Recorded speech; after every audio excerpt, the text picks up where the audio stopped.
सुबह का वक्त था। शुभम और अंजलि गार्डन में खामोश खड़े थे।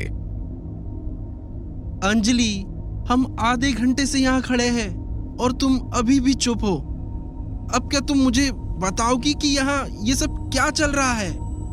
वही तो मैं सोच रही हूँ कि कहाँ से बताना शुरू करूँ।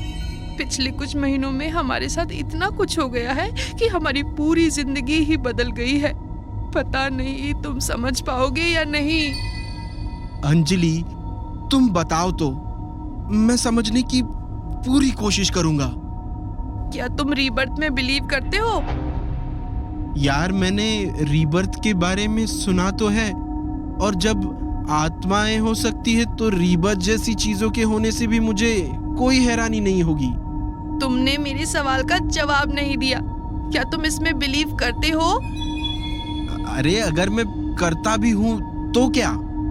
अगर मैं कहूँ कि ये मेरा और देव का पुनर्जन्म है, तो क्या तुम इस पर विश्वास करोगे? What?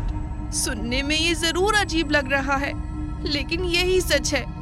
पिछले जन्म में देव और मैं, देवराज और गीतांजलि थे। देवराज यहाँ का राजा था।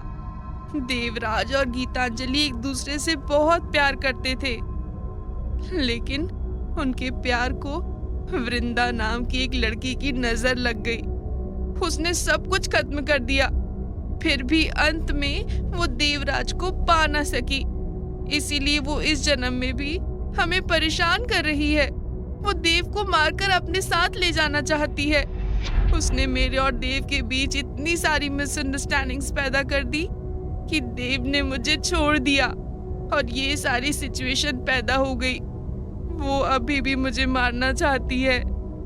कल रात तुमने मेरे रूम में जो एनर्जी फील की थी, हो सकता है वो वृंदा की ही रही हो। Oh my God! अंजलि, तुमने मुझे इस बारे में पहले क्यों नहीं बताया? सच कहूं तो मुझे तुम्हारा ख्याल ही नहीं आया। हमारी लाइफ में इतना कुछ हो रहा था कि कुछ सोचने का वक्त ही नहीं मिला। क्या निखिल इस बारे में जानता है? हाँ, निखिल शुरू से ही इस बारे में सब कुछ जानता है। लेकिन तुम ये क्यों पूछ रहे हो? कुछ नहीं, बस ऐसे ही। क्या तुम्हें ऐसा लगता है कि इन सब में निखिल भी इन्वॉल्व है? नहीं, मैं इस बारे में अभी कुछ नहीं कह सकता हूँ। इस बारे में बाद में बात करेंगे। फिलहाल हमें ये देखना है कि तुम दोनों को उससे क्या नाम बताया उस लड़की का? वृंदा। हाँ, उस वृंदा को कैसे रोकना है? असल में वृंदा ही एक प्रॉब्लम नहीं है, यहाँ उसके सिवा एक और आत्मा है। 2 आत्मा? ये दूसरी आत्मा किसकी है? वृंदा की माँ मंदाकिनी। जब वो दोनों जिंदा थे तो काला जादू किया करते थे, इसीलिए मौत के बाद वो दोनों खतरनाक आत्माएं बन गई हैं। शुभम और अंजलि बात कर ही रहे थे कि अचानक निखिल की कार वहां आकर रुकती है। निखिल कार से उतरकर अंजलि और शुभम की तरफ बढ़ता है। अंजलि, मुझे तुमसे कुछ जरूरी बात करनी है। हाँ, बोलो ना। अकेले में। निखिल, तुम अंजलि से बाद में बात कर लेना। अभी हम कुछ जरूरी डिस्कस कर रहे हैं। अंजलि मेरी गर्लफ्रेंड है, उससे बात करने के लिए मुझे तेरी परमिशन लेने की कोई जरूरत नहीं है। निखिल, ये तुम क्या कह रहे हो? शुभम भी मेरा दोस्त है, और वैसे भी सच में हम अभी कुछ जरूरी डिस्कशन कर रहे हैं। मैं तुमसे कुछ देर बाद बात करती हूँ। मैंने कहा ना, मुझे अभी तुमसे बात करनी है। नहीं, अब तो मैं अंजलि को तेरे साथ जाने ही नहीं दूंगा। निखिल गुस्से में शुभम को धक्का दे देता है और शुभम पीछे रखे गमले से टकराकर जमीन पर गिर जाता है।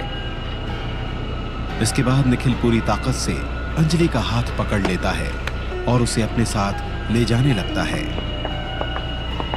निखिल, ये तुम क्या कर रहे हो? मुझे दर्द हो रहा है। मैंने कहा ना, मुझे तुमसे जरूरी बात करनी है। निखिल अंजलि को खींचकर ले जा ही रहा था कि अचानक अंजलि रुक जाती है। जब निखिल पीछे मुड़कर देखता है तो वहां देव खड़ा था और देव ने अंजलि का दूसरा हाथ पकड़ रखा था। देव को देखकर निखिल का गुस्सा और भी बढ़ जाता है। देव, तू बीच में मत आ। निखिल, ये क्या तरीका है? पहले तो तूने शुभम को धक्का दिया जिससे उसे चोट लग गई है, और अब तू अंजलि के साथ मिसबिहेव कर रहा है। अंजलि मेरी गर्लफ्रेंड है, मैं इसके साथ कैसे भी बिहेव करूं तुझे क्या? तेरा अंजलि से रिश्ता अब खत्म हो चुका है। मतलब है, भले ही हम अब रिलेशन में नहीं है, लेकिन अभी भी अंजलि मेरी उतनी ही अच्छी दोस्त है, और कोई मेरी दोस्त के साथ ऐसा बिहेव करे तो मैं बस खड़े खड़े देख नहीं सकता। मैंने कहा छोड़ इसे, वरना मैं तेरे साथ क्या करूंगा ये मुझे भी नहीं पता। देव आगे बढ़ता है और निखिल से अंजलि का हाथ छुड़ा लेता है। इस पर गुस्सा होकर निखिल देव का कॉलर पकड़ लेता है। निखिल, ये तुम क्या कर रहे हो? तुम पागल हो गए हो? तू खुद को समझता क्या है? पहले तो तूने अंजलि का साथ नहीं दिया और अब सिंपैथी दिखाकर फिर उसके साथ वापस आना चाहता है। मैं ऐसा कुछ नहीं चाहता हूँ, बस चाहता हूँ कि तू अंजलि के साथ तमीज से पेश आ। एग्जैक्टली, मैं भी जब से आया हूँ तब से देख रहा हूँ कि ये निखिल के तो तेवर ही बदल गए हैं। पता नहीं खुद को क्या समझ रहा है, किसी से भी तमीज से बात नहीं कर रहा। बस करो तुम लोग। और निखिल, तुम अभी देव का कॉलर छोड़ो। तुम मेरे साथ आ रही हो या नहीं? मैंने कहा देव का कॉलर छोड़ो। जब तक तुम मेरे साथ नहीं आओगी मैं इसे नहीं छोड़ूंगा। ठीक है, मैं तुम्हारे साथ चलती हूँ। निखिल अंजलि का हाथ पकड़कर उसे कमरे में ले आता है। निखिल, तुम्हें हुआ क्या है? मैं देख रही हूँ कुछ दिनों से तुम बहुत अजीब बिहेव कर रहे हो। अंजलि, मेरी बात ध्यान से सुनो। ये सब मैं हमारे लिए ही कर रहा हूँ। हमारे लिए? क्या मतलब? निखिल अपनी पॉकेट से एक एप्पल निकालकर अंजलि की तरफ बढ़ा देता है। इसका मैं क्या करूँ? ये तुम्हारे लिए है, इसे खा लो।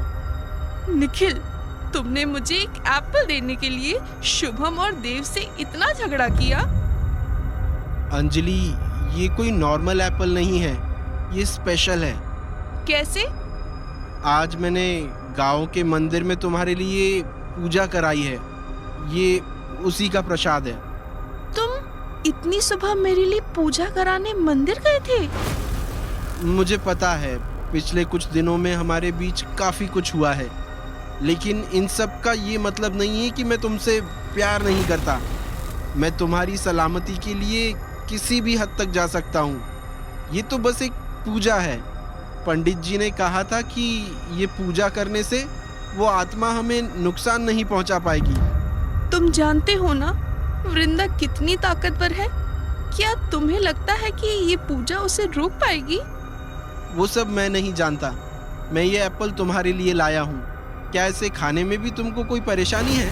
निखिल, ये पूजा असर करेगी या नहीं ये तो मुझे नहीं पता, लेकिन तुमने मेरे लिए इतना किया, यही मेरे लिए बहुत बड़ी बात है।